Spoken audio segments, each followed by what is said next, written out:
DORA clinical trial was a multi-center, international, single-arm Phase II clinical trial. It was actually two Phase II clinical trials in one.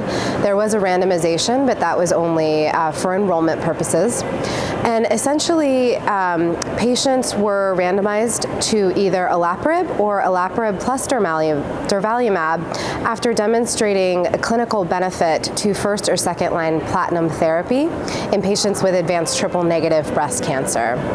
And the rationale for the study was that there are certainly a portion of patients with triple-negative breast cancer who harbor homologous recombination repair deficiencies, but at least in breast cancer, we do not have a biomarker to identify those patients.